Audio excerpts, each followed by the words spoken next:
Good morning. मेरा नाम doctor Rahul Agarwal है। मैं नाक कान गले का सर्जन हूँ। आज हम कान में जो मवाद निकलता है हम उसकी बात करते हैं। देखा जाए तो नाक कान गले के जो डॉक्टर के पास पेशेंट आते हैं उसमें एक बहुत कॉमन बीमारी रहती है जिसमें कान से मवाद आना। टेक्निकली स्पीकिंग हमें ये डिफ्रेंशिएट करना होता है कि मवाद किस वजह से आ रहा है। अगर कान के पर्दे में छेद है या हम लेमैन लैंग्वेज में बोलते हैं कि मरीज के कान की हड्डी में गलाव है, जिसको हम टेक्निकली अनसेफ COSM बोलते हैं, इनमें से कोई एक वजह हो सकती है। कई बार सिर्फ प्लेन कान के पर्दे के इन्फेक्शन की वजह से भी ये होता है।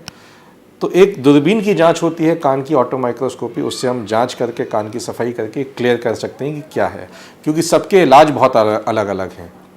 अगर कान की हड्डी में गलाव है, जिसको हम अनसेफ COSM बोलते हैं, अगर वो है तो उसका इलाज सिर्फ और सिर्फ ऑपरेशन होता है। वहीं दूसरी तरफ अगर पर्दे का इन्फेक्शन है, जिसको हम मेनिंजाइटिस बोलते हैं, तो इलाज सिर्फ दवा है।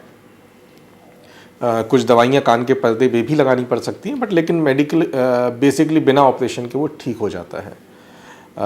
बीच में आता है कि हम कान के पर्दे का जो छेद बोलते हैं, अगर जिसको हम सेफ COSM भी बोलते हैं, अगर वो है तो मैक्सिमम में ऑपरेशन ही लगता है। लेकिन हाँ, अगर कोई छोटे छेद हैं तो और भी ऑप्शंस होते हैं। हम कॉटरी पैचिंग या PRF वगैरह होता है जिससे वो ठीक हो सकते हैं।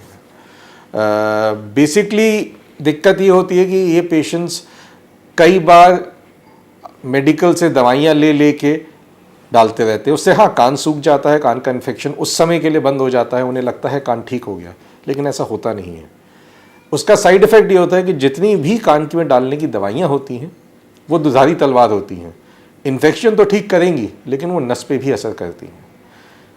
डॉक्टर खुद लिखते हैं वो दवाइयाँ, क्योंकि इनिशियल में 7 दिन के लिए या 15 दिन के लिए जब हम दवा लिख रहे हैं, हम चाह रहे हैं कि वो इन्फेक्शन ख़त्म हो जाए। एक बार इन्फेक्शन ख़त्म हो गया तो हम उसको ऑपरेट कर सकते हैं, आगे जो भी उसका डेफिनेटिव इलाज है वो हम कर सकें।